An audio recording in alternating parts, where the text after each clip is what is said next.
எருசலேம் தேவாலயம் இடிந்த பொழுது யூதர்களால் அதை சகித்து கொள்ளவே முடியவில்லை. இயேசு சொன்னார், 33 வயது வாலிபனாய், உயர் கல்வி எதுவும் பெற்றாதவராய், அவர் நகரத்தை பார்த்து கண்ணீர் விட்டு அழுது அவர் சொன்னார், உன்னிலே ஒரு கல்லின் மேல் ஒரு கல் இராதபடி எல்லாம் நிர்மூலமாக்கப்படும் நாட்கள் வரும் என்று சொன்னார். கிபி 70 அதே போல நடந்தது. வெஸ்பேசியன்கிற அந்த ரோம மன்னன் படையெடுத்து வந்தான். ஏற்கனவே தீத்து ராயன் தான் அந்த பலஸ்தீனாவுக்கு பொறுப்பாக இருந்தான், டைட்டஸ். இந்த டைட்டஸும் வெஸ்பேசியனும் சேர்ந்து அந்த எருசலேம் தேவாலயத்தை இடித்தார்கள். காலையிலே இருந்து இடித்தார்கள். அந்த போர் வீரர்கள் எல்லாம் இடிந்து விழுந்தது. சாயங்காலம் போல வெஸ்பேசியன் வந்து சொன்னான், இந்த முட்டாள் ஜனங்கள் தங்களுடைய தெய்வத்தின் மேலுள்ள அன்பினால் அஸ்திபாரத்து கொடுக்கிற கல், ஒரு கல்லையும் இணைப்பதற்கு தங்கத்தை உருக்கி ஊற்றினாலும் ஊற்றியிருப்பார்களாகவே அஸ்திபாரம் முதற்கொண்டு தோண்டி எடுத்து ஒரு கல் இன்னொரு கல்லோட ஜாயிண்ட் ஆகிறது பிரிச்சிரு. 33 வயது வாலிபனாய் இயேசு சொன்ன வார்த்தை அச்சு பிசகாமல் அப்படியே வரலாற்றில் நடந்தது. ஒரு கல்லின் மேல் ஒரு கல் இராதபடி எல்லாம் நிர்மூலமாக்கப்பட்டது. நடந்தது என்ன? வயதானவர்கள், யூதர்களிலே வயதான ஆயிரக்கணக்கான பேர் அந்த ஆலயம் இடிந்து விழுவதை பார்த்து அப்படியே பைத்தியமாய் போனார்கள். வெறும் வெட்டாந்திரையாய் கிடக்கிறது. அந்த இடத்தை சுற்றி சுற்றி வந்தார்களாம். எனக்கு அன்பானவர்களே, ஆண்டவருடைய ஆலய அந்த மதில் இடிந்து விழுந்தே அவர்களால் தாங்க முடியவில்லை. நம்முடைய ஆவிக்குரிய மதில் எந்த நிலைமையில் இருக்கிறது, அதைத்தான் இந்த 46 நாள் நம்ம தியானிப்பதற்காக ஆண்டவர் இந்த பகுதியை கொடுக்கிறார். தாவீது அங்கே பாவம் செய்த பொழுது அப்படியே மதில் சுவர் இடிந்து விழுந்தது. நாத்தான் வந்து உணர்த்தின பொழுது பாவ மன்னிப்பு எடுத்து ஆண்டவரிடத்தில் அவன் ஜெபித்து அழும் பொழுது அவர் பாடின பாடல் தான் இந்த 51ஆம் சங்கீதம். சொல்றாரு, எருசலேமின் மதில்களை கட்டுவீராக என்று அவர் சொல்லுகிறார். ஏனால் அவருக்கு முன்னாலே இருந்த சவுலை அவருக்கு தெரியும். கர்த்தருடைய ஆவியானவர் சவுலுக்குள்ளே முதலாவது அபிஷேகம் பண்ணும்போது உள்ளே வந்தார். சவுல் தவறு செய்யும் பொழுது கர்த்தரால் வரவிடப்பட்ட வேறொரு பொல்லாத ஆவி அவருக்குள் வந்தது. அந்த நிலைமையிலே அவருடைய அந்த அபாயகரமான நிலைமை என்னன்னு தாவீதுக்கு நல்லா தெரியும். ஏன்னா தாவீது கிண்ணறம் எடுத்து வாசித்தால்தான் அது அவன் அமைதியாவான். சவுல் அந்த அசுத்த ஆவியினால் ஒரு மனிதன் பிடிக்கப்பட்டார். அதனால தான் அந்த 51ஆம் சங்கீதத்தில் அவர் ரொம்ப பிட்டியபிளாக ஒரு 2 வசனங்கள் எழுதிப்பார். தேவனே, என்னை ரட்சிக்கும் தேவனே, இரத்த பழிகளுக்கு நீ நீங்களாக்கி விடும், உடைய பரிசுத்த ஆவியை என்னிடத்திலிருந்து எடுத்து கொள்ளாமலும் இரும் என்று கதறுகிறது. ஏன்னா பரிசுத்த ஆவியான ஒரு மனிதனுக்குள்ளே வந்த பிறகு அது எடுக்கப்பட்டு வேறே பொல்லாத ஆவி வந்தால் நிலைமை என்னன்னு தாவீதுக்கு சின்ன வயதிலிருந்தே தெரியும். ஆகவே நம்முடைய ஆவிக்குரிய வாழ்வை குறித்து இந்த நாளிலே நம்ம ரொம்ப கவனமாய் நம்மை நாமே ஆராய்ந்து பார்த்தா ஆண்டவர் சொன்னார், உங்கள் வஸ்திரங்களை அல்ல, உங்கள் சரீரங்களை அல்ல, உங்கள் இதயங்களை கிழித்து உங்கள் தேவனாகிய கர்த்தரிடத்தில் மனம் திரும்புங்கள் என்று வேதம் நம்மை அழைக்கிறது. பிரியமானவர்களே, நம்முடைய ஆவிக்குரிய வாழ்வினுடைய மதில் மூன்றாவதாக நம்ம பார்க்கக்கூடிய காரியம்தான் 2 பேதுருவின் புத்தகம் 1ஆம் அதிகாரத்தில் 3வது வசனத்தை நாம் எடுத்து வாசிக்கலாமா? 2 பேதுரு 1ஆம் அதிகாரம் 3வது வசனத்தை வாசிப்போம். தம்முடைய மகிமையினாலும் காருண்யத்தினாலும் அழைத்தவரை அறிகிற அறிவினாலே ஜீவனுக்கும் தேவபக்திக்கும் வேண்டிய யாவற்றையும் அவருடைய திவ்ய வல்லமையானது தந்தருளினதும் அன்றி இச்சையினால் உலகத்தில் உண்டான கேட்டுக்கு தப்பி அவருடைய திவ்ய சுபாவத்திற்கு பங்குள்ளவர்கள் ஆகும் பொருட்டு மகா மேன்மையும் அருமையுமான வாக்கு தத்தங்களும் அவைகளினாலே நமக்கு அருளப்பட்டிருக்கிறது. எவைகளினாலே? தேவனை அறியும் அறிவு, understanding the word of God. யோவான் 17:3 சொல்லுகிறது, ஒன்றான மெய் தேவனாகிய உம்மையும் நீர் அனுப்பினவராகிய குமாரனாகிய கிறிஸ்துவையும் அறிவதே நித்திய ஜீவன். அண்டர்ஸ்டாண்டிங் த வேர்டு, தேவனை அறிந்து கொள்ளும் அறிவு என்பது இந்த வேதத்தை அறிந்து கொள்ளும் அறிவு. ஆகவேதான் தன்னுடைய அந்திய காலத்திலே, வயதான காலத்திலே தீமோத்தேயுக்கு எழுதுகிறார் பவுல். எழுதும் பொழுது சொன்னார், மாரிக்காலம் வரும் முன்பாக நீ என்னிடத்தில் வருவதற்கு ஜாக்கிரதைப்படு. ஏன்னா குளிர்காலம் வந்தால் வயசாயிடுச்சு, எனக்கு பனி ஒத்துக்கிடாது, குளிரும். அதனால நீ வரும் பொழுது மாரிக்காலத்துக்கு முன்னாடி நீ வர பிரயாசப்படு. கார்ப்பு என்பவன் வசமாய், அவர் ஒரு உபதேசியார், ஒரு சர்ச்சில், வீடுகளில் சர்ச் இருந்தது அன்னைக்கு. கார்ப்பு என்பவன் வசமாய் நான் விட்டு வந்த என்னுடைய மேல் அங்கியையும் விசேஷமாய் அங்க இருக்கிற தோல் சுருளையும் எடுத்துக்கொண்டு வா, வாசிக்கணும், படிக்கணும். 96 வயது நிரம்பிய ஆஸ்வால் ஜே ஸ்மித் சாவதற்கு சில நாட்களுக்கு முன்பு அவருடைய மனைவி எல்லாம் இறந்துட்டாங்க. மிகப்பெரிய பங்களா.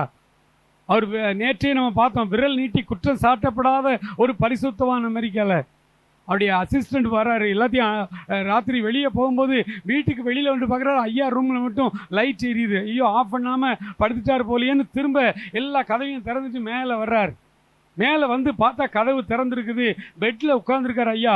ஒரு பெரிய பைபிள், அகலமான இந்த புல்பிட் பைபிள்னு சொல்லுவோம், அந்த பைபிளை போட்டு அது சரியாக வயது 96 வயசாகிட்டு லென்ஸ் வச்சு இப்படி படிச்சுக்கிட்டு இருக்காரு.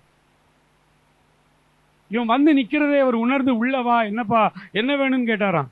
அவர் சொன்னாராம், ஐயா காடு வாங்குது, வீடு போங்குது, வயசு 96 கிட்ட ஆயிடுச்சு, இன்னைக்கோ நாளைக்கோன்னு இருக்கிறீங்க, நீங்கள் அறியாத வேதமாய்யா, நீங்கள் எழுதாத புத்தகமாய்யா, உலகம் முழுவதும் ஆத்தும வாஞ்சைங்கிற புக்கு உலகம் முழுவதும் வித்துக்கிட்டு இருக்குது. எவ்வளவு புத்தகங்கள் எழுதியிருக்கிறீங்க, எத்தனை ஆயிரம் மக்களை கிறிஸ்துவுக்குள்ளே வழிநடத்தி இருக்கிறீர்கள், இந்த வேதத்தை எத்தனை முறை நீங்கள் படித்திருப்பீர்கள், இவ்வளவு வயதாக நீங்கள் அறியாத வசனம் ஒன்று உண்டோ வேதத்தில் அப்படின்ன பொழுது அந்த ஆஸ்வால் ஜே ஸ்மித் எங்கள் பரிசுத்தவான் அவர் சொன்னாராம், எப்பா வயது ஆக ஆக தான் ரொம்ப கவனமாக பைபிள் படிக்க வேண்டியிருக்கு, இதில் ஏதாவது ஒரு காரியத்தை, ஏதாவது ஒரு ஓரமத்தில் இருக்கிற அறியாத ஒரு சின்ன காரியத்தை ஒருவேளை நான் அறிந்து கொள்ளாமல் நித்தியத்துக்குள்ளே போயிடக்கூடாது. ஏன்னா ஒன்றான மெய் தேவனாகிய உம்மையும் நீர் அனுப்பினவராகிய குமாரனாகிய கிறிஸ்துவையும் அறிவதே நித்திய ஜீவன், அவரை அறிந்து கொள்ளும் அறிவு. பேதுரு அழகா எழுதுறாரு, இச்சையினால் உலகத்துக்கு உண்டான கேட்டுக்கு தப்பி திவ்ய சுபாவத்திற்கு பங்குள்ளவர்கள் ஆகும் பொருட்டு. அந்த திவ்ய சுபாவம் கேம்பஸ் குருசைடில் உலகம் முழுவதும் ஒரு டீச்சிங் பண்ணுவாங்க, புது வாழ்வின் பயிற்சி மையம்னு நடத்துவாங்க. அது ஜான்ஸ் காலேஜில் நாங்கள் பல முறை நடத்தி இருக்கிறோம். இந்த புதுவாழ்வு மையத்தில் நாங்கள் சொல்கிறோம் 3 வட்டம், வாழ்க்கையை 3ஆக பிரிச்சிடலாம். இப்போ நான் சொல்கிறேன், இந்த 3 வட்டத்தில் சொல்லும் பொழுதே உங்களுக்கு தெரியும் நான் எந்த வட்டத்தில் இருக்கேன்னு. இந்த உலகத்தில் உள்ள எல்லா மனிதர்களையும் 3ஆக பிரிச்சிடலாம். முதல் பிரிவு நேச்சுரல் மேன், ஜென்ம சுபாவம் உள்ள மனிதன், இயற்கையான மனிதன். உலகத்தில் ரொம்ப பேர் இருக்கிறாங்க, ஆனால் இந்த இடத்துல யாருமே இல்லை. நேச்சுரல் மேன் யாரும் கிடையாது, நம்ம எல்லாம் கிறிஸ்துவின் பிள்ளைகள். அப்போ உலகம் முழுவதும் இருக்கிற மனிதர்களில் ஒரு பெரும் கூட்டம் பேரை அந்த முதல் வட்டத்துக்குள்ளே தள்ளிடலாம். நேச்சுரல் மேன், இவர்களுக்கும் இயேசுநாதருக்கும் சம்பந்தம் இல்லை. இவருடைய வாழ்வை பொறுத்தவரையில் இயேசுநாதர் வெளியே நின்று ஆவலாய் கதவை தட்டி கொண்டிருக்கிறார். அவர்கள் ஆண்டவருக்கும் அவருக்கும் சம்பந்தமில்லாத ஒரு வாழ்க்கை வாழுகிறவர்கள், அவர்கள் தான் இயற்கை சுபாவமான மனிதர்கள், வாழ்ந்து கொண்டிருக்கிறாங்க. 2வது வட்டம் இந்த கார்னல் மேன், மாம்ச சிந்தை உள்ள மனிதர்கள். இவர்களுக்கும் இயேசுக்கும் சம்பந்தம் உண்டு, இவர்கள் உள்ளத்தில் இயேசு இருப்பார், ஆனால் அவர் செயல்பட விட மாட்டாங்க. உள்ள இயேசு இருப்பார், பாட்டு பாடுவாங்க, பிரசங்கம் பண்ணுவாங்க, ஜெபம் பண்ணுவாங்க, ஏன் இன்னும் ஒருபடி மேலே போய் தீர்க்க தரிசனம் கூட சொல்லுவாங்க. அவங்களுக்குள்ள இயேசு இருப்பார். மேக்சிமம் கிறிஸ்தவர்கள் அந்த வட்டத்தில் தான் அடைக்க முடியும். இயேசு உள்ளதான் இருப்பார், ஆனால் இயேசுவை இயங்க விட மாட்டாங்க, செயல்பட விட மாட்டாங்க. இவங்களுடைய அறிவில் தான் எல்லாம் பண்ணுவாங்க. ஞாயிற்றுக்கிழமை நல்லா ஜெபிப்பாங்க, ஆவியில் நிறைவாங்க, எல்லாம் சொல்லுவாங்க சூப்பராக இருக்கியாம்பாங்க. திங்கக்கிழமை வந்து அரசாங்கத்தில் ஒரு பிரச்சனை, ஒரு காரியம் அப்படின்னா அங்கே யார்ட்டையா லஞ்சம் கொடுத்து தெரிஞ்ச ஆளை வச்சு, அது நம்மளுடைய டாக்டிஸை வச்சு நம்ம இதை வந்துடலாமா, அதுக்கு ஜெபம் பண்ண மாட்டாங்க. ஆண்டவரை உள்ளத்தில் இருப்பார். அவருக்கு ஞாயிற்றுக்கிழமை மட்டும்தான் வேலை கொடுப்பாங்க. ஆண்டவரே நீ பேசாமல் உள்ளே இருக்கணும், ஒன்றும் பேசக்கூடாது, அதை செய்யாத, இதை செய்யாத, அதை பார்க்காத, மொபைலை நோண்டாத, இதெல்லாம் நீங்கள் சொல்லக்கூடாது. நீங்கள் உள்ளே இருக்கணும். ஞாயிற்றுக்கிழமை 2 மணி நேரம் உங்களுக்கு டைம். ஆடலாம், பாடலாம், துதிக்கலாம், ஆவியில் நிரம்பலாம், அந்நிய பாஷை பேசலாம், எல்லாம் பண்ணுவோம். அந்த 2 மணி நேரமும் நீங்கள் செயல்படலாம். அதுக்கப்புறம் நீங்கள் பேசாமல் ஒரு இடத்துல உட்காந்துடணும். பிறகு இந்த என்னுடைய வாழ்க்கையை நான் தான் நடத்திக்கிட்டு போவேன். இவங்க தான் கார்னல் மேன், மாம்சீக மனிதர்கள். 3வது ஒரு குரூப் இருக்காங்க, அவங்க தான் ஸ்பிரிச்சுவல் மேன், ஆவிக்குரிய மனிதர்கள். இவங்க என்ன, இவங்களுடைய வாழ்க்கைக்குள்ள இயேசு இருப்பார், ஆனால் இயேசுநாதர் தான் எஜமானா இருப்பார், இவங்க அடிமையாக இருப்பாங்க. ஒரு அலையிலே சொல்லுங்க பார்க்கலாம். அல்லேலூயா.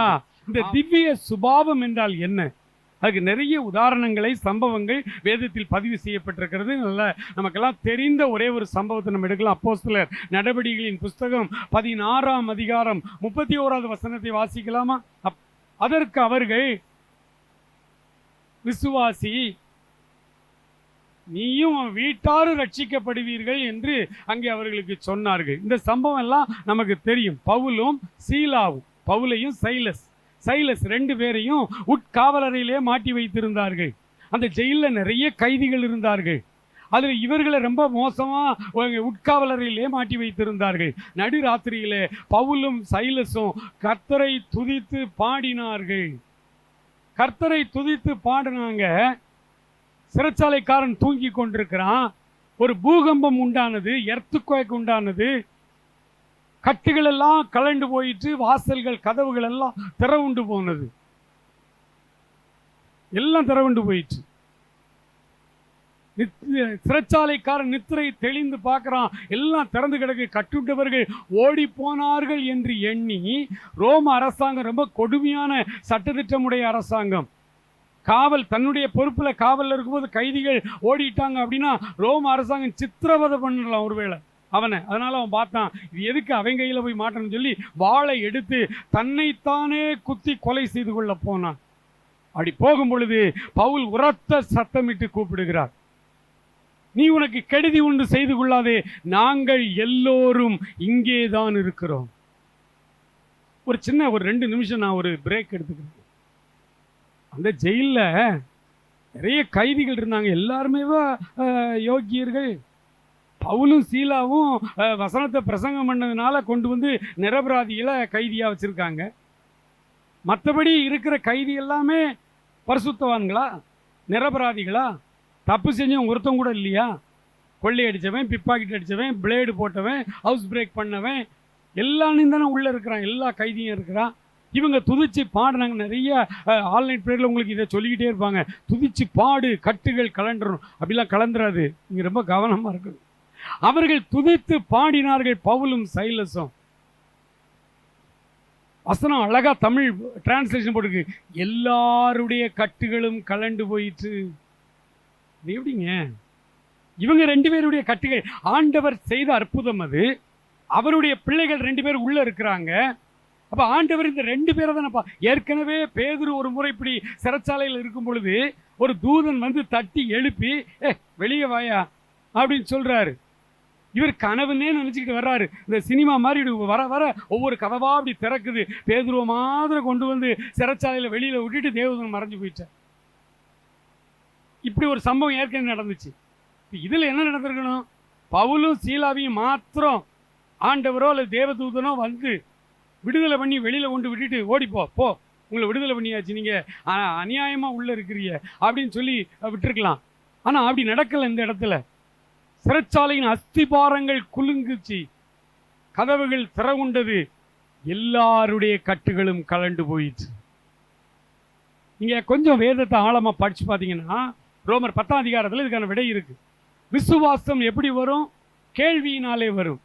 கேள்வி எப்படி வரும்? தேவனுடைய வார்த்தையினாலே வரும். இந்த வசனத்தை படிச்சுட்டு நீங்க நேர இந்த அப்போஸ்தலர் 16க்கு வந்தீங்கன்னா அதுல பவுலும் சீலாவும் நடுராத்திரியிலே அந்த வசனத்தை வாசிங்கம்மா யாராவது. நடுராத்திரியிலே பவுலும் சீலாவும் ஜெபம் பண்ணி தேவனை துதித்து பாடினார்கள். காவலில் வைக்கப்பட்டிருந்த மற்ற கைதிகள் அதை கவனமாய் அவனுக்கு புரிகிற மாதிரி இவன் பாடியிருக்கான். பாட்டில் அந்நிய பாஷையில பாடிக்கிட்டே இருந்தான்னு வச்சுக்கிடுங்க, ஒரு வேலுக்கும் ஒன்றும் புரிஞ்சிருக்காது. நம்ம பாடுறது, நம்ம துதிக்கிறது, நம்ம ஜெபிக்கிறது எல்லாருக்கும் விளங்குற மாதிரி இருக்கணும். அந்த ஜெயிலில் உள்ள கைதிகள் எல்லாருமே பவுலும் சீலாவும் ஜெபம் பண்ணதை, பாடினதை, அவங்க பேசுனதை எல்லாம் கேட்டுக்கொண்டே இருந்தார்கள். கேட்க கேட்க என்ன வரும்? விசுவாசம் உள்ளே உண்டாகும். அந்த இடத்துல விசுவாசம் கேள்வியினால் வருங்கிறது கொஸ்டின் அல்ல, ஹியரிங். காதுகளினாலே சொல்லப்படுகிற காரியங்களை கேட்க கேட்க. உலகத்தில் எவ்வளவு பெரிய பெரிய ஊழியர்களெல்லாம் நீங்கள் பார்த்துருப்பீங்க. டிஜிஎஸ்ல இருந்து, ஆஸ்பான்ல இருந்து, நீங்க ஓரல் ராபர்ட்ஸ்ல இருந்து எவ்வளோ பெரிய பெரிய ஊழியர்களை கேள்விப்பட்டிருப்பீங்க. எல்லாருமே அற்புத சுகமளிக்கும் வரம் பெற்ற தேவ மனிதர்கள், திரள் கூட்டங்களுக்கு சுவிசேஷம் அறிவிக்கிறவர்கள்.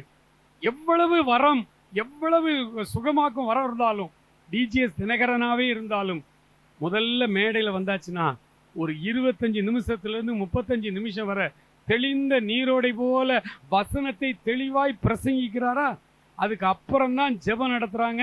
ஜெபம் ஒரு 25 நிமிஷம் நடத்துறாங்க, ஜனங்கள் குணமாகிறார்கள். ஒரு அலையிலேயே சொல்ல பார்க்கலாம். அல்லேலூயா. ஏன்? அவருக்கு தான் 9 வரங்கள் இருக்குல்ல. அவரை கர்த்தர் இந்த ஊழியத்துக்கு தானே வச்சிருக்கிறாரு.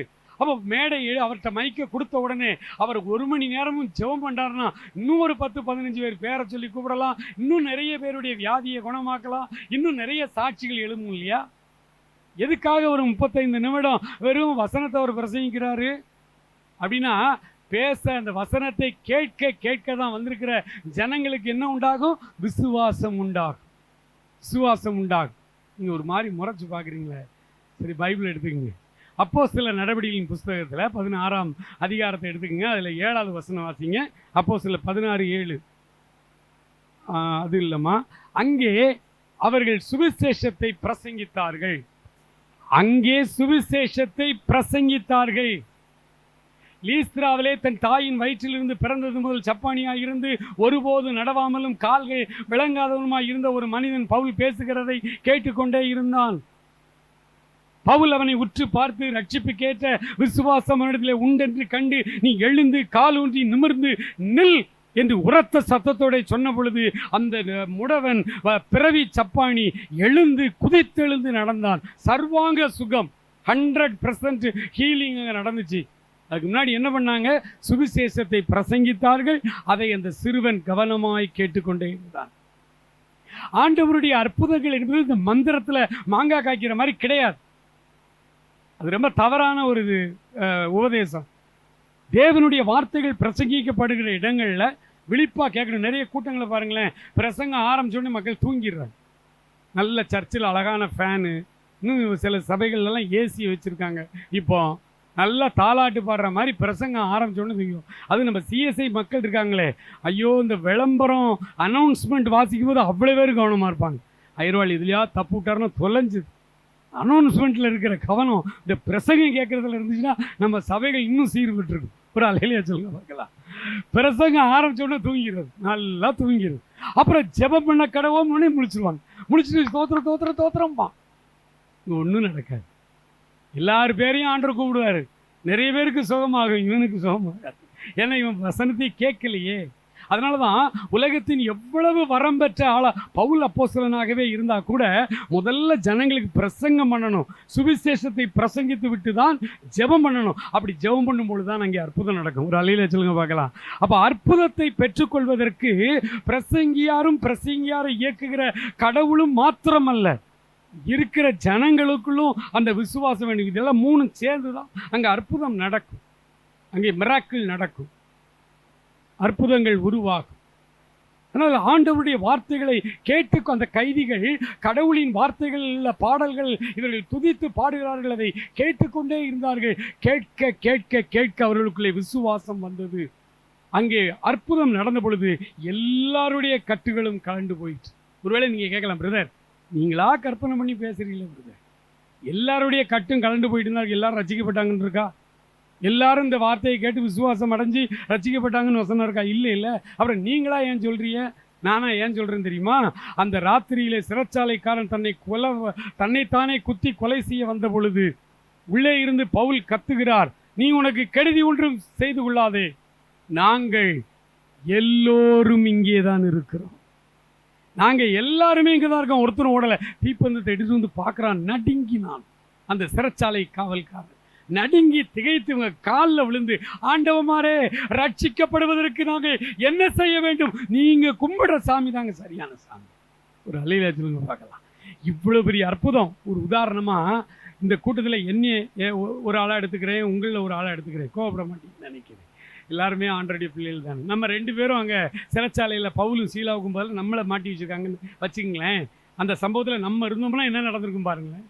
நம்ம இதே மாதிரி தூச்சி பாடுவோம், அல்லேலியா பாடுவோம். கட்டுகள் கலந்த உடனே சைலஸை நான் பார்ப்பேன், அல்லது நான் சைலஸ்னா பவுல் அப்படி என்னையை பார்ப்பாரு. நம்ம 2 பேரும் பார்த்து அல்லேலூயா பிரைஸ் தி லார்ட், கர்த்தர் நம்ம பாடலை கேட்டு பரலோகமே பூமிக்கு வந்துருச்சுடா, ஆண்டவர் நம்மளை திறந்து விட்டாருன்னு ஆளாக நானும் பவுலும் ஓடிருப்போம். நாங்கள் 2 பேரும் வெளியில் ஓடிருப்போம். எங்களை பின்பற்றி கைதிகள் எல்லாரும் ஓடிருப்போம். விடுதலை ஆயிடுச்சு ஓடிருப்பாங்க. கடவுள் தானே அந்த காரியம் செஞ்சாரு, கடவுள் தானே கட்டுகளெல்லாம் அவுத்து விட்டாரு, கடவுள் தானே சிறைச்சாலை கதவெல்லாம் திறந்து விட்டாரு, போயிருவ கர்த்தர் கொடுத்த விடுதலை தானே அப்படின்னு போயிருக்க. அவங்க போகலை பவுல். அதாங்க திவ்ய சுபாவம், கிறிஸ்தவ வாழ்வு. நீ கிறிஸ்தவத்துல எல்லாம் இருக்கு, ஆடல் பாடல், அந்நிய பாஷை, தீர்க்க தரிசனம், குணமாகுது, எல்லாமே இருக்கு. ஒண்ணு மட்டும் மிஸ்ஸிங்கா இருக்கு, கிறிஸ்துவின் குண லட்சணங்களை வெளிப்படுத்துகிற வாழ்வு. கிறிஸ்தவ வாழ்வு மட்டும் நமக்கு இல்லை. மற்ற எல்லாம் திருச்சபைகளை வந்துருச்சு.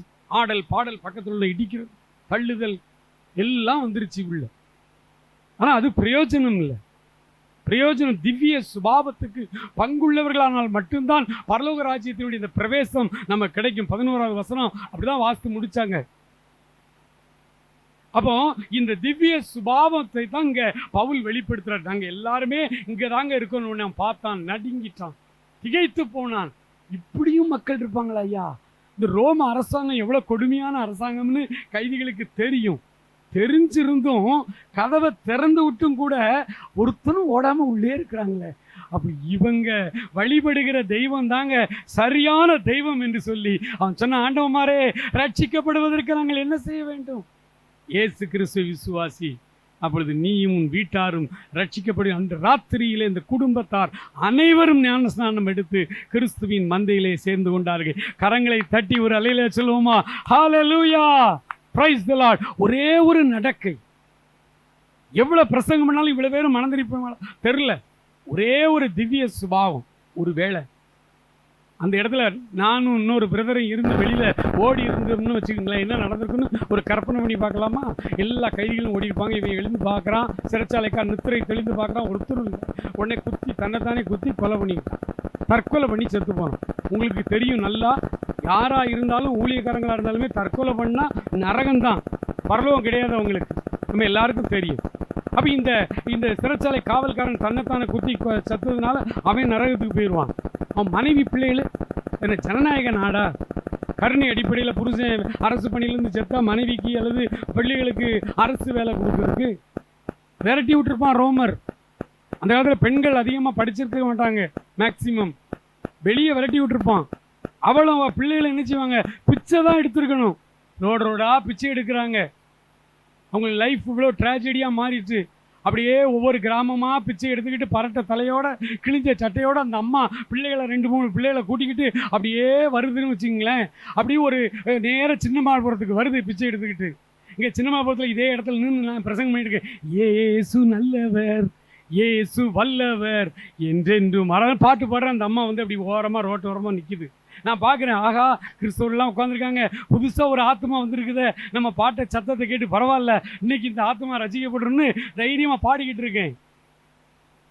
அந்த அம்மா அப்படியே உள்ளே வராங்க. இங்கே வந்து நின்றுட்டு, என்னையா சொன்ன நீ? ஏசு நல்லவரா? உங்கள் ஏசுநாதரால் தான் நான் அன்னைக்கு இப்படி நிலைமையில் இருக்கேன். என் ஹஸ்பண்டு சிறைச்சாலையில் வேலை பார்த்தீங்கன்னா அவளுக்கு பவுல தெரியாது பாருங்க. என் ஹஸ்பண்டு சிறைச்சாலையில் இருந்தாருயா, வார்டனாக இருந்தார், அந்த பிரிசன் போலீஸாக இருந்தார். இப்படி ஒரு சம்பவம் நடந்தது. உங்கள் ஊழியக்காரங்க தான் 2 பேர் கர்த்தர் விடுதலை கொடுத்தாரு, ஓடிட்டாங்க. என் புருஷன் ரோம அரசாங்கத்துக்கு பயந்து தற்கொலை பண்ணி செத்து போனார். அரசாங்கம் குவார்டர்ஸ்லேருந்து எங்களை விரட்டிட்டாங்க. ஊரா பிச்சை எடுத்துக்கிட்டு இருக்கையா. இந்த இயேசு நல்லவர் தானையா அப்படின்னு ஒருவேளை அந்த அம்மா பவுலையும் சைலஸையும் பார்த்து கேட்டா முகத்தை எங்க கொண்டு வச்சுக்கிடுவோம்? நம்முடைய வாழ்வு எப்படி இருக்குதுன்னு பாருங்க. நம்முடைய வாழ்க்கை தரம் அல்லது நம்முடைய வாழ்வின் குணாதிசயங்கள் எப்படி இருக்கு, அது ரொம்ப முக்கியம். திவ்ய சுபாவத்திற்கு பங்குள்ளவர்கள் ஆகும் பொருட்டுங்கிற அந்த திவ்ய சுபாவம் ரொம்ப முக்கியம். 2 வேவுக்காரர்களுங்க, அடிஷ்னலா நான் கூட ஒரு காரியம் சொல்றேன். 2 வேவுக்காரர்கள், எரிகோ கோட்டை அடைக்கப்பட்டிருக்கிறது. யோசுவாவினுடைய படை வீரர்கள் 2 பேர். எவ்வளவு நாள் குடும்பத்தை விட்டு அங்க முற்றுகை போராட்டத்தில் இருந்தாங்களோ நமக்கு தெரியாது. 2 திடகாத்திரமான இராணுவ வீரர்கள் வேவு பார்க்கறதுக்கு எரிகோக்குள்ள உள்ள போயிட்டாங்க. அந்த ராஜாவுக்கு நியூஸ் வந்துருச்சு, அவன் போர் வீரர்களை அனுப்பி பிடிச்சிட்டு வாயா, 2 பேரும் உள்ள வந்திருக்கானாமேன்னு. 2 பேரும் வர்றாங்க. அலங்கத்தின் மேல ராகா பேசி வீடு கட்டி வச்சிருக்கிறா. என்க்ரோச்மெண்ட், அவளுக்கு ஊருக்குள்ள இடம் இல்லை. ஏன்னா அவளுடைய தொழில் அவ்வளவு மோசமான தொழில். அதனால அவள் அலங்கத்தில் வந்து அலங்கத்தின் மேலேயே ஒரு வீட்டை கட்டி என்க்ரோச்மெண்ட் பண்ணி அங்கே உட்காந்துக்கிட்டு இருக்கிறா. அவள் வீட்டுக்குள்ளே வர்றாங்க 2 பேரும். அவள் வீட்டுக்கு வாலிபர்கள் வருவது ஒன்றும் புதிய காரியம் அல்ல, முகந்தெரியாதவர்கள் வருவதுமே புதுசு இல்லை. அவளுடைய வேலை எப்படியானால் ஆண்கள் வருவாங்க வீட்டுக்கு, அதே போல அந்த 2 இராணுவ வீரர்களும் உள்ள வந்தாங்க. உள்ள வந்த உடனே சொன்னாங்க, அம்மா எங்க ஜீவனை காப்பாத்துமா, உங்க ராஜா விரட்டிக்கிட்டு வர்றாரு, இராணுவ வீரர்கள் அனுப்பியிருக்காருமா, எங்களை காப்பாத்துமா. நான் உடனே மேல தட்டைக்குள்ள ஒளிச்சு வச்சு 2 பேரையும் வச்சுட்டு அவளை காப்பாத்திட்டாரு. அந்த அம்மா காப்பாத்திருச்சு. காப்பாத்தி அந்த சம்பவம் முடிஞ்ச உடனே 2 இராணுவ வீரர்களை இறங்கி தோத்திரம்மான்னு சொல்லிட்டு வெளியில வர்றாங்க. அதிர்ந்து போனாள் ராகாப்.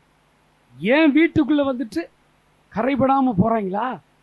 அதுவும் இராணுவ வீரர்கள், அதுவும் நல்ல வயது உள்ள நல்ல இளைஞர்கள், ஏன் வீட்டுக்குள்ள வந்துட்டு கரைபடாம போறான் ஐயா அப்படின்னா, இவன் கும்பிடுற சாமி தான் வானத்துக்கு கீழே பூமிக்கு மேலே பெரிய சாமியா இருக்கணும். ஒரு அலையிலே சொல்லுங்க பார்க்கலாம்.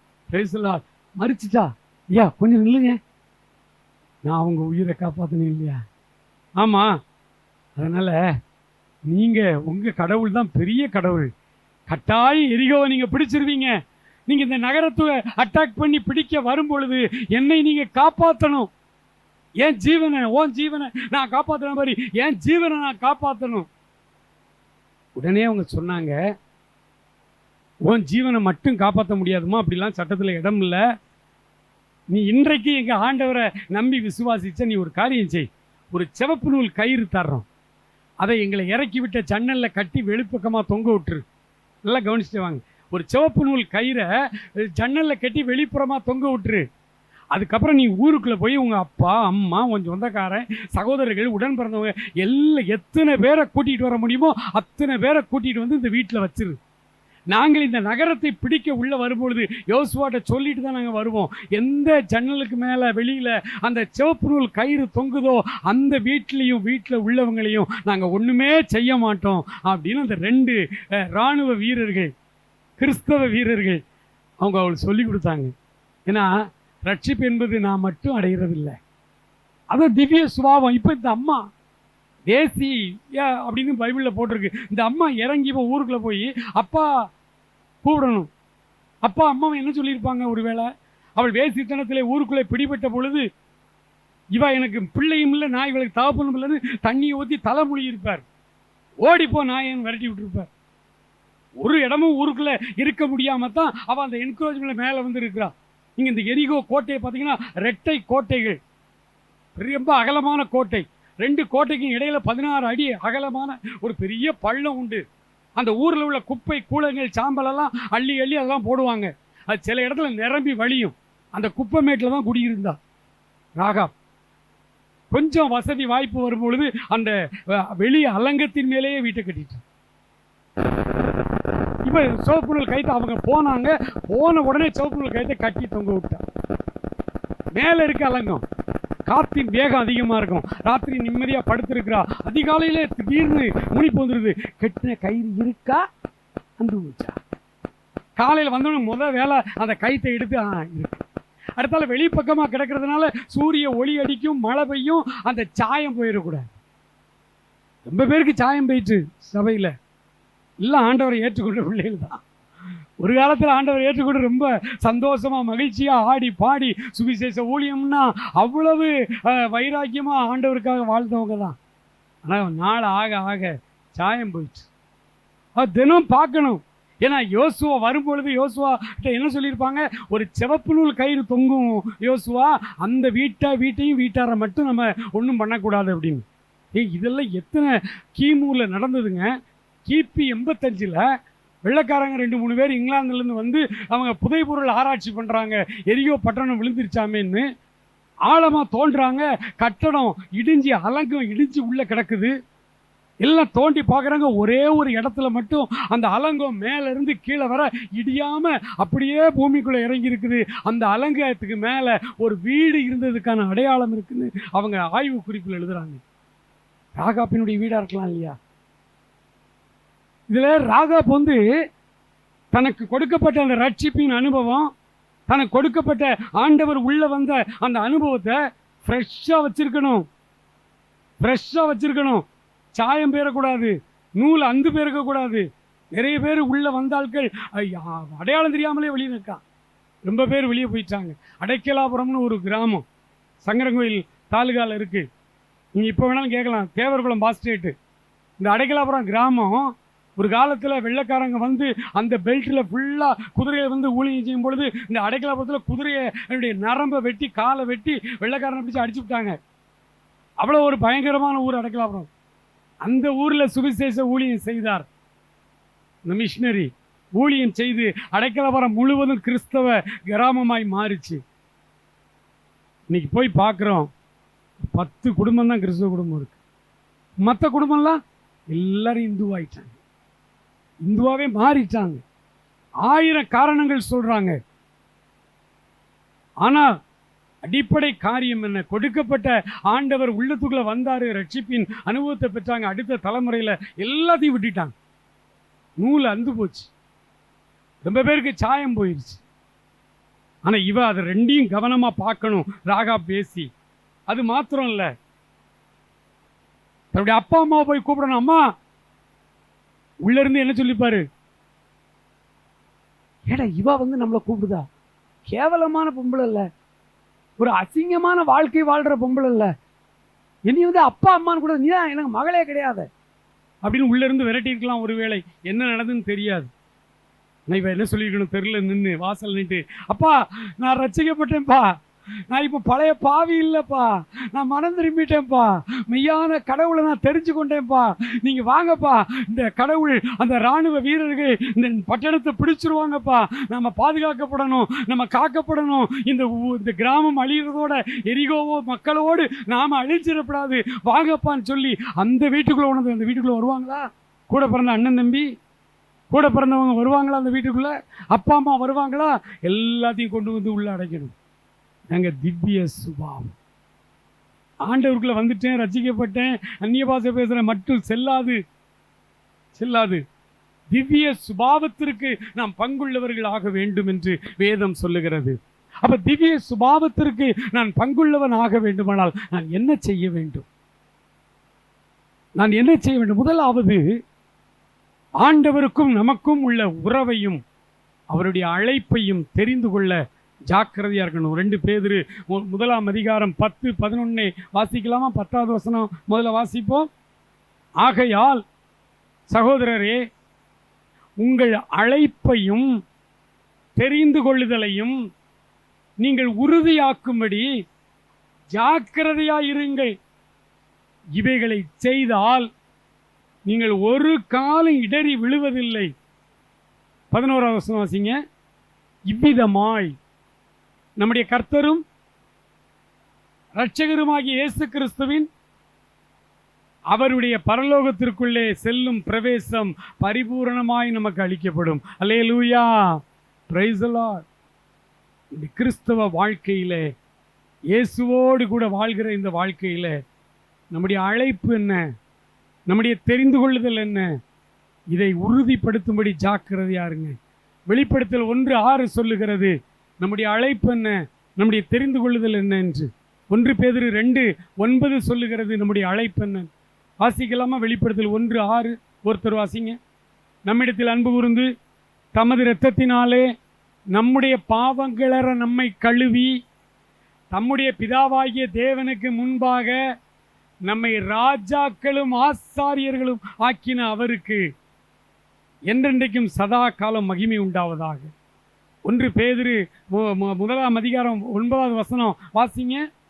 நீங்களோ உங்களை அந்தகாரமான இருளிலிருந்து தம்முடைய ஆச்சரியமான ஒளியினிடத்திற்கு வரவழைத்தவருடைய புண்ணியங்களை அறிவிக்கும்படி தெரிந்து கொள்ளப்பட்ட சந்ததியாயும் ராஜரீகமான ஆசாரிய கூட்டமாயும் பரிசுத்த ஜாதியாயும் அவருக்கு சொந்தமான ஜனமாயும் இருக்கிறீர்களே. இதாங்க நம்முடைய அழைப்பு, இதான் நம்முடைய தெரிந்து கொள்ளுதல். தேவன் இதற்குத்தான் நம்மை தெரிந்து கொண்டார், இதற்காகத்தான் நம்மை அழைத்தார். இந்த அழைப்பையும் தெரிந்து கொள்ளுதலையும் நம்ம ரொம்ப ஜாக்கிரதையாய் அதை கை கொண்டு வைத்திருக்க வேண்டும். வெளிப்படுத்தல் 3ஆம் அதிகாரத்தில் அங்கே ஆண்டவர் சொல்லுகிறார், நீ கவனமாயிரு, உனக்குள்ள கிரீடத்தை கெட்டியா பிடிச்சிக்க, உனக்குள்ள கிரீடத்தை நீ பிடிச்சிக்க, இல்லைன்னா அடுத்தவன் பிடிச்சிட்டு போயிடுவான். நம்ம என்ன கணக்கு வச்சிருக்கோம்னா, எல்லாருக்கும் தான் ஒரு கிரீடம் உண்டு, எல்லாருக்கும் தான் ஒரு மோட்ச வீடு உண்டுலாம், எல்லாருக்கும் ஒரு ஜெயக்கொடி உண்டுலான்னு சண்டே கிளாஸ்லேருந்தே பாடிட்டு வந்துட்டோம். ஒரு வெண்ணங்கி, ஒரு பொன்முடி, ஒரு வாத்தியம், ஒரு மேல் வீடு, ஒரு ஜெயக்கொடி, ஓயா இன்பம் எனக்குண்டு மோட்சத்துலன்னு. அப்ப எல்லாருக்கும் ரட்சிக்கப்படுற ஆண்டவரை ஏற்றுக்கொள்ளுகிற எல்லாருக்கும் ஒரு கிரீடம் உண்டுன்னா என் கிரீடத்தை நான் ஏன் கெட்டியா பிடிச்சுக்கணும்? அடுத்தவன் ஏன் அந்த கிரீடத்தை வந்து பிடிச்சுக்கிறான்? ஒரு ரிலே ரேஸ் மாதிரி கொஞ்சம் அசந்தோம்னா நம்முடைய அழைப்பையும் தெரிந்து கொள்ளுதலையும் நம்ம உறுதிப்படுத்தும்படி ஜாக்கிரதையா இல்லாம கொஞ்சம் அசதியாய் கிறிஸ்தவ வாழ்க்கை ஏனோ தானோன்னு நம்ம இருந்தோம்னா நம்முடைய கிரீடத்தை நமக்கு பின்னாடி வர்றவன் பிடிச்சிட்டு போயிடுவோம். அதான் சொன்னாரு, முந்தினோர் பிந்தினோராயும் பிந்தினோர் முந்தினோராயும் வருவார்கள். நமக்குள்ளதை கெட்டியா பிடிச்சுக்கணும். பவுல் சொல்றாரு பிலிப்பியருக்கு 3ஆம் அதிகாரத்துல பாருங்க, அவர் சொல்றாரு, பின்னும் நான் ஒன்று செய்கிறேன், பின்னானவைகளை மறந்து முன்னானவைகளை நோக்கி பரம அழைப்பின் பந்தய பொருளுக்காய் அவர் லக்கை நோக்கி ஆசையாய் தொடருகிறேன். என்னை எதற்காக அவர் பிடித்தாரோ அதை நான் பிடித்து கொள்ளும்படிக்கு ஆசையாய் பின் தொடருகிறேன். ஆண்டவரிடத்தில் பின் தொடர்ந்து ஆண்டவருடைய பிள்ளையாக நாம் வரும் பொழுது வேதம் சொல்லுகிறது, கடைசி வரை அந்த ஆர்வத்தோடு அவரை பின்பற்ற வேண்டும், ஆசையோடு அவரை பின்பற்ற வேண்டும். ஒரு 10 வருஷம் ஆசையோடு அவரை பின்பற்றிட்டு அப்புறம் அப்படியே அந்த ஆர்வம் குறைஞ்சி குறைஞ்சி குறைஞ்சி குறைஞ்சி இந்த வர மாமியா கழுத போல போனாலும் அந்த மாதிரி அப்படியே குறைஞ்சி குறைஞ்சி குறைஞ்சி அப்புறம் ஒன்றுமே இல்லாமல் 45 வருஷத்துக்கு முன்னாடி நான் இயேசுவை ஏற்றுக்கொண்டேன். அப்போம்லாம் எவ்வளவு உற்சாகமாக இருப்போம் தெரியுமா? சுவிசேஷ ஊழியம்னா அப்படி இருப்போம். இப்போ அந்த ஆர்வம்லாம் போச்சு, ஆர்வம் இழந்து போகிறோம். பிலிப்பியர் 3ஆம் அதிகாரத்தில் அவர் அழகா சொல்லுவார், 11 முதல் 11 வசனம் வரைக்கும் அவர் சொல்றாரு, இழப்பதற்கு ஆயத்தமா இருங்க. உங்களுடைய பெருமை, மேட்டிமை, பணம், பட்டம், பதவி, எல்லா அந்தஸ்து, எல்லா காரியத்தையும், சோசியல் ஸ்டேட்டஸ், எக்கனாமிக்கல் ஸ்டேட்டஸ், உங்களுடைய எஜுகேஷனல் ஸ்டேட்டஸ் எல்லாவற்றையும் இழந்து போவதற்கு ஆயத்தமா இருங்க. அவருக்காக எல்லாவற்றையும் நஷ்டம் என்று விட்டேன், குப்பையுமாய் நினைக்கிறேன். நம்ம நாட்டில் ரொம்ப பேர் நஷ்டம்னு வேலையெல்லாம் விட்டுருவாங்க, அல்லது சில சொத்தையெல்லாம் விட்டுருவாங்க. ஆனால் குப்பையாக நினைக்க மாட்டாங்க. அதை சுமந்துக்கிட்டே எல்லா மீட்டிங்கையும் சொல்லுவாங்க, நான் பாருங்கள் 85வது ஆண்டு அரசாங்கத்தில் பெரிய அதிகாரியாக இருந்தேன், வேலையை விட்டு நான் வேலையை விட்டுட்டு ஊழியத்துக்கு வந்தேன். ஒன்று என்ன ஆண்டவர் பிச்சை எடுக்க வச்சுருக்காரு? இந்த உலகத்தில் வேலையை விட்டுட்டு அல்லது சொத்து பத்தை விட்டுட்டு அனாதையாக நான் ஆண்டவருக்குள்ளே வந்தேன்னு சொன்னேன். யாரையாவது கடவுள் அதை விட ஸ்டேட்டஸ் கம்மியாக வச்சுருக்காரா? எல்லாம் காரு பங்களாவோட தான் வச்சுருக்காரு. அவரை வணங்குகிற, அவருக்கு மெய்யாய் வேலை செய்கிற எல்லாரையும் நல்லா தான் வச்சுருக்கார். பர்ச்சேசிங் பவர் இந்த மொத்த இந்திய ஜனத்தொகையில் பர்ச்சேசிங் பவர் யார்கிட்ட அதிகமாக இருக்குன்னா கிறிஸ்டியன்ஸ்கிட்ட மட்டும்தான் இருக்கான். ரேஷியோ படி பார்க்குறான். அவன் 80% இருக்கலாம், நம்ம ஒரு 2.5% இருக்கலாம், இஸ்லாமியர்கள் ஒரு 8% இருக்கலாம்.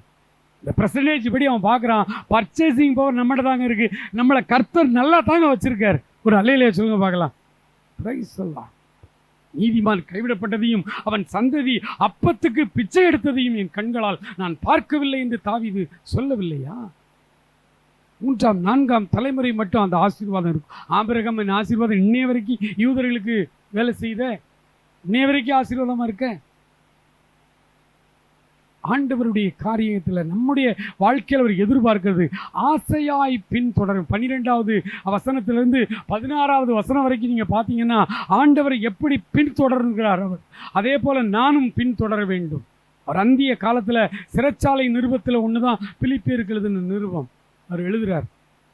இறுதியாக 17லிருந்து 21 வரைக்கும் அந்த 3வது பதில் அவர் சொல்கிறாரு, பின்பற்றுவதில் ஜாக்கிரதையாயிருங்கள், இழப்பதற்கு ஆயத்தமாயிருங்கள், பின் தொடர்வதில் ஆர்வமாயிருங்கள். யாரை பின்பற்றீங்க? ரொம்ப கவனமா இருங்கன்னு சொல்றார். எல்லாரையும் பின்பற்றாதீங்க.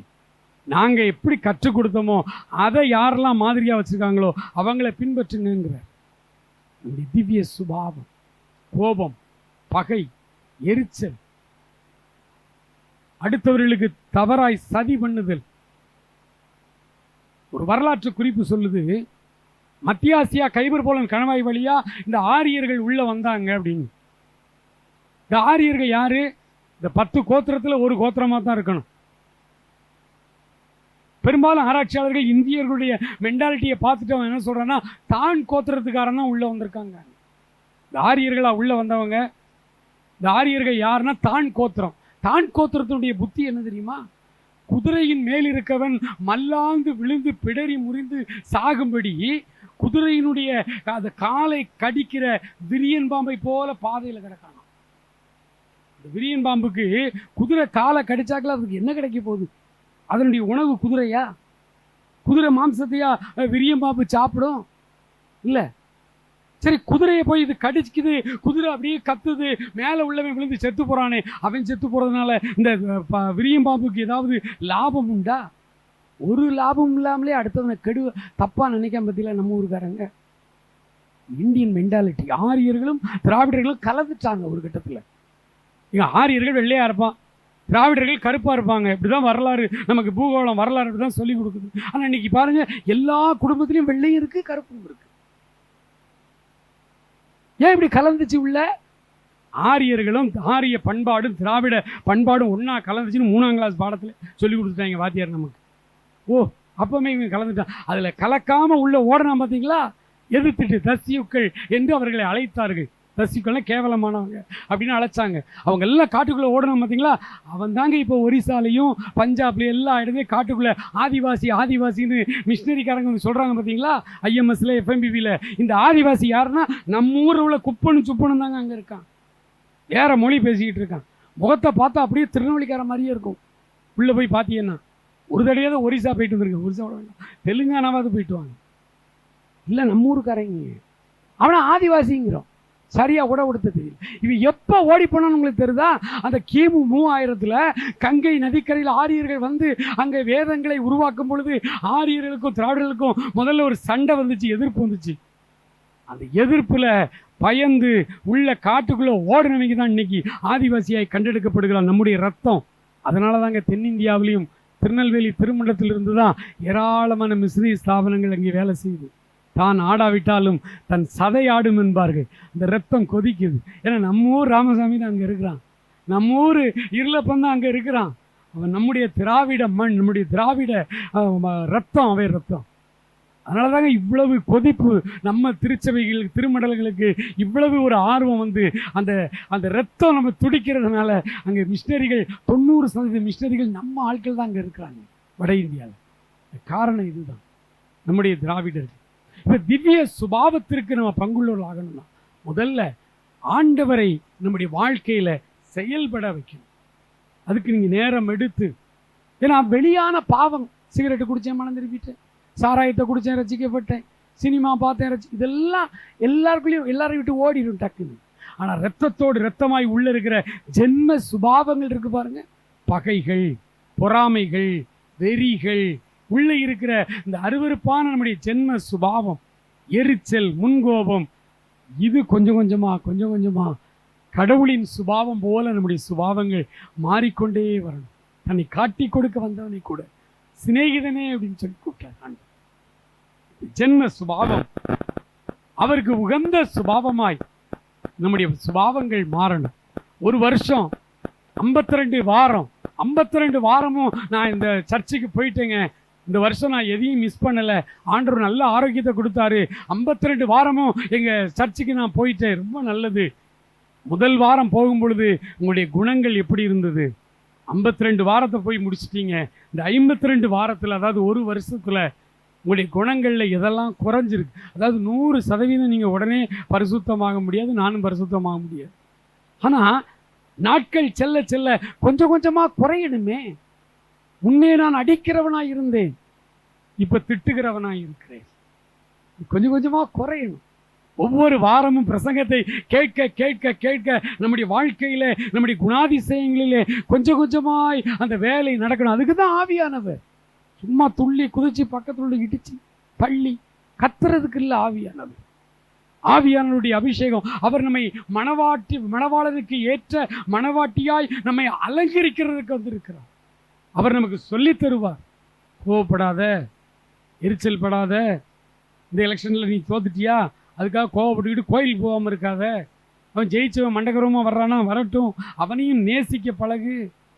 கொஞ்சம் கொஞ்சமாய் எடுத்த உடனே முடியாது. நமக்குள்ளேயே அந்த குணங்கள் கொஞ்சம் கொஞ்சமாய் அப்படி மாறிக்கொண்டே வர வேண்டும். அதைத்தான் வேதம் சொல்லுகிறது.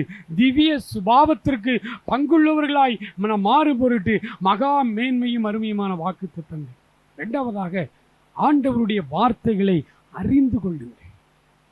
ஆண்டவருடைய வார்த்தைகளுக்கு அதிக முக்கியத்துவம் கொடுத்து தினமும் அதை வாசித்துக் கொண்டே இருங்கள், அதை தியானித்துக் கொண்டே இருங்கள். இந்த 40 நாள் மாத்திரமல்ல, வருடம் முழுவதும் நம்முடைய உள்ளங்களிலே ஏதாவது ஒரு வசனம் அல்லது ஒரு சம்பவம் அசை போட்டுக் கொண்டே இருக்க வேண்டும், அசை போட்டுக்கொண்டே இருக்க வேண்டும். ஆண்டவருடைய வார்த்தைகளை நன்றாய் தியானிங்கள், அல்லது நன்றாய் தியானித்து உங்களுக்கு அழகாய் பிரசங்கம் பண்ணுகிற தேவ மனிதர்கள் உங்களுடைய திருச்சபைக்குள்ளே அவர்கள் போதகர்களாக வருவார்களால் அவர்களை நன்றாய் பயன்படுத்திக் கொள்ளுங்கள். சந்தேகங்கள் எல்லாம் அவற்றை கேளுங்க, தெரியாத காரியங்களை எல்லாம் அவங்ககிட்ட கேளுங்க, கற்றுத்தருவார்கள் போதகர்கள். அதற்குத்தான் நமக்கு கொஞ்சம் கொஞ்சமாய் உங்களுடைய ஜென்ம சுபாவத்தை ஏங்க இவ்வளோ வயசாயிட்டு இன்னும் இந்த கோபம் அடங்கலை அப்படின்னா எப்படி பரலோகம் போக முடியும்? சாந்தமும் மனத்தாழ்மையும் உள்ளவனாய் இருக்கிறேன் என்று இயேசு சொன்னாரே, அதே சாந்த குணம், அதே சாந்தம் நமக்கு வருதா? ஒரு வசனத்தை வாசிக்கலாம்.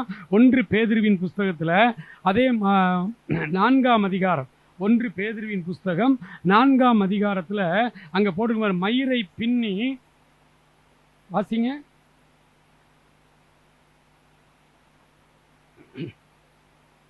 4வது அதிகாரம் 3வது வசனம், 3வது அதிகாரம் 3வது வசனம் 4வது வசனம் வாசிங்க. மயிரை பின்னி பொன் ஆபரணங்களை அணிந்து உயர்ந்த வஸ்திரங்களை உடுத்தி இந்த புறம்பான அலங்கரிப்பு உங்களுக்கு அலங்காரமாய் இராமல் அழியாத அலங்கரிப்பாய் இருக்கிற சாந்தமும் அமைதலும் உள்ள, அதுக்கப்புறம் ஃபுல் வார்த்தை ஒரே மாதிரி வாசிக்கணும், ஆவியாகிய இருதயத்தில் மறைந்திருக்கிற குணமே உங்களுக்கு அலங்காரமாய் இருக்க கடவுள். பெந்தகோஸ்தே ஆட்கள் என்ன பண்ணிட்டாங்கன்னா, இந்த முதல் 3ஆம் வசனத்தை மட்டும் பிடிச்சிட்டாங்க, முடிய பின்ன மாட்டாங்க, வெண் வஸ்திரம் வெள்ளச்சேலை தான் கட்டுவாங்க, அப்புறம் நகை போட மாட்டோம். கேட்டா இந்த புறம்பான அலங்கரிப்பு அலங்காரமா இராமல்னு போட்டிருக்கலாம். ஏமா ரைட்டு போட்டிருக்கு, நீ கீழ்படிடா, சந்தோஷம்தான். அடுத்த வசனம் என்ன சொல்லுது? சாந்தமும் மனத்தாழ்மையும் அமைதலுமான ஆவி. நான் சண்டை போடுறேன், சர்ச்சுக்கு வந்து அந்நிய பாசை, தெருவுக்கு போனா அநியாய பாசை வருது வாயில, என்ன பண்றீங்க? அடுத்த வசனத்தை உங்க போதகர்கள் கற்றுக் கொடுக்கலையா? பெந்தகோஸ்தேல சாந்தமும் அமைதலும் உள்ள இருதயத்தில் மறைந்திருக்கிற குணமே. அப்போ நம்முடைய குணங்கள் எங்க இருக்குதா? இன்னும் இருக்கிற ஆவிக்குரிய மனிதன், உள்ளான மனிதனிலே அந்த குணம் இருக்கிறது, அது மாற வேண்டும். அதான் ஜென்ம சுபாவம் சொல்றோம். 1 வயசு கூட ஆகலைங்க குழந்தை. தாய் என்ன செய்யறாங்க, பக்கத்து வீட்டு அக்காட்ட குழந்தைய கொடுத்துட்டு கொஞ்ச நேரம் வச்சுக்கா, நான் வேலை செஞ்சுட்டு வரேன்றாங்க. இந்த பக்கத்து வீட்டு அம்மாவுக்கும் அதே வயசுல, அதே மாதத்துல, ஒரு 10 மாசத்துல அதுக்கும் ஒரு குழந்தை இருக்கு. அந்த குழந்தைய கெழுதிக்கு வச்சுட்டு இந்த பக்கத்து வீட்டுக்கார அம்மாவுடைய குழந்தைய மடியில் தூக்கி வச்சா இந்த குழந்தைக்கு வருது பாருங்க ஒரு கோபம், பொறாம. அப்படியே தத்தி சரியா நடக்க கூட முடியல, வந்து அம்மா தோலை பிடிச்சி இப்படியே உழுக்குது அம்மாவை. ஏன்? நான் உட்கார்ற மடி, சீட்டு பிரச்சனை எங்க வருது? தொட்டில் பழக்கம் சுடுகாடு மட்டும்னா, செத்தா கூட சிவலோக பதவி அடைந்தார்னு போட்டா தான் அவன் போவான் போல. அங்கேயும் பதவி வேணும் அவனுக்கு. இந்த சீட்டு பிரச்சனை தாய் மடியில் இருந்தது. இந்த குழந்தை, நான் கேட்கிறேன், இந்த 10-11 மாச குழந்தைக்கு யார் கற்றுக் கொடுத்தது இந்த கெட்ட சுபாவங்களை, பொறாமையை? எங்க அம்மா மடியில இன்னொரு பிள்ளையா, அந்த பிள்ளைய போய் அடிக்க பாயுது, அம்மாவை அடிக்குது. 1 வயசு தான், நன்மை தீமை இன்னும் தெரியாது குழந்தைக்கு. என்ன அர்த்தம்? இரத்தத்தோடு இரத்தமாய் இருக்கிற, அதான் இருதய ஆவியாகிய இருதயத்தில் மறைந்திருக்கிற குணமே. அந்த குணங்கள் மாறணும், அந்த குணங்கள் மாறணும். அதான் ஆண்டவர் சொல்ற, தோற்றத்தை பார்த்து தீர்ப்பு செய்யாதீர்கள். அப்படி உள்ளம், அந்தரங்கம் எப்படி இருக்கிறது ஒன்றை நன்றாய் விளங்கிக் கொள்ளுங்கள். உங்களுடைய சுபாவம் திவ்ய சுபாவமாய் மாறுவதற்கு நீங்கள் அதிக எஃபர்ட் எடுங்க. மனுஷன் இந்த உலகத்துல கொண்டு வந்தது ஒண்ணும் இல்லை, கொண்டு போறது ஒண்ணும் இல்லை. மதிகேடனே இன்று இரவு உன் ஆத்துமா உன்னை விட்டு எடுத்துக்கொள்ளப்படுமானால் நீ எங்கே போவாய்? நீ சேகரித்தவைகள் யாருடையதாகும்? யோசிச்சு பாருங்க. ஆண்டவரே, இன்னைக்கு ராத்திரியில நடு ராத்திரியில என்று வருவீர்கள், நாம கூட வர்றதற்கு தகுதி உள்ளவனா இருக்கணும். பவுல் எழுதுறாரு 3வது அதிகாரம் பிலிப்பியர்ல, மறுபடியும் அவர் எழுதுறாரு, கிறிஸ்துவுக்குள்ளான மரணத்திற்கொப்பான மரணத்திற்குள்ளாகி எப்படியாவது கிறிஸ்துவோடு கூட நான் உயிரோடு எழுந்திருப்பதற்கு தகுதி உள்ளவன் ஆகும்படிக்கு எல்லாவற்றையும் நஷ்டம் என்று விட்டேன், குப்பையாகி. வாழ்க்கையில் இன்னைக்கு ஒரு தீர்மானம் விடுங்க, ஆண்டவரே என் வாழ்வு மாற வேண்டும். வெளியில நான் எப்படி இருக்கேங்கிறது பத்தி கவலை, அதுவல்ல என்னை தீர்மானிக்கிறது, என்னை ஜட்ஜ் பண்றது. வெளியில நான் நல்லவனை போல வேஷம் போட்டுடலாம், உள்ளம் எப்படி இருக்கிறது? ஆவியிலே மறைந்திருக்கிற குணம் எப்படி இருக்கிறது?